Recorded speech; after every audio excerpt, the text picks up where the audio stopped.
We've had people from my old high school buddy come up here, which he lives in Washington. The 7th District Vice President came up here from Dallas. My family came up.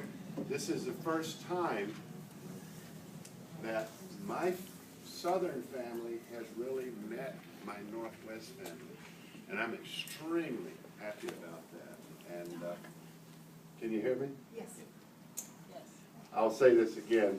I'm extremely pleased that my Southern family, this is the first time that they're meeting my Northwest family. And today we went out, my Southern family, we went out and rode the duck and had a great time today. But on the other side of things,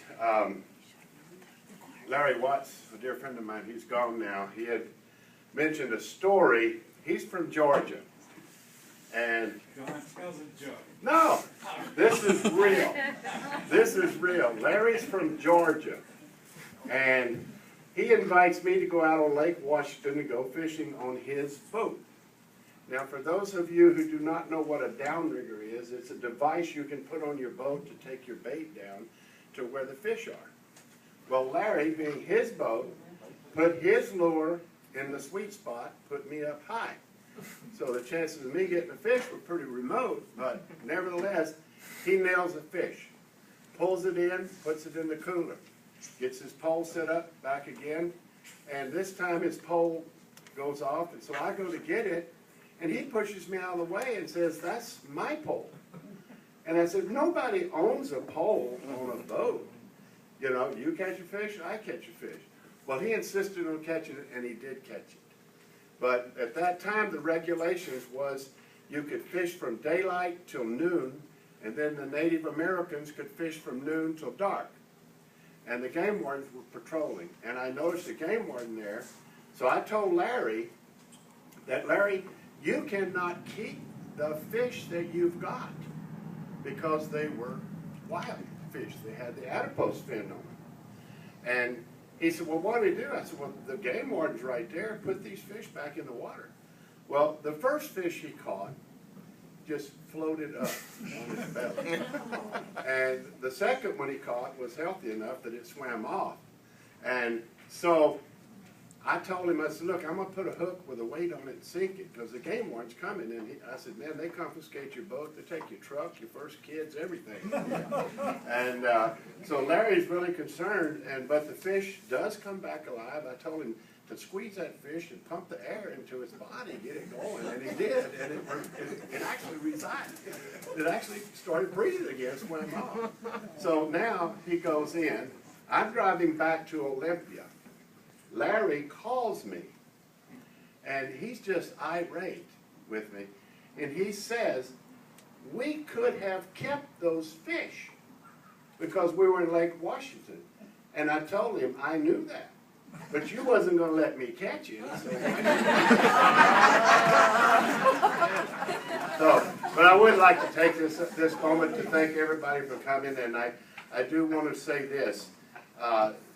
20 plus years ago, when I was working for the local, and my bride, at that time, when we sit down at the kitchen table and talked about coming back to work for the organization, I explained to her the hours and the travel and the times that she's going to be home by herself, because this job as a representative, union representative, is not like any job that a lot of people can even imagine.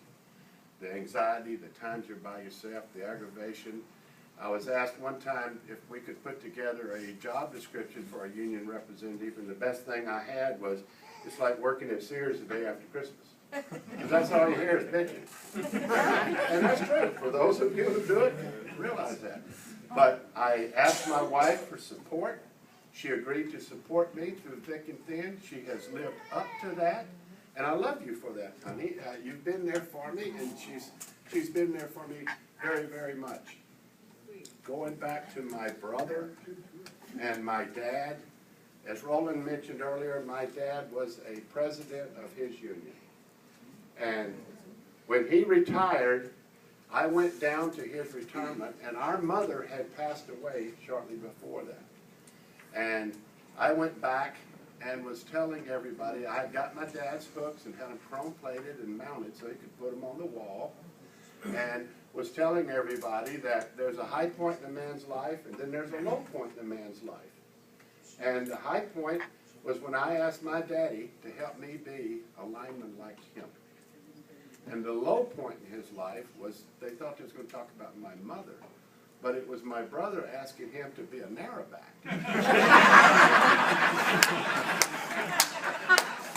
True story.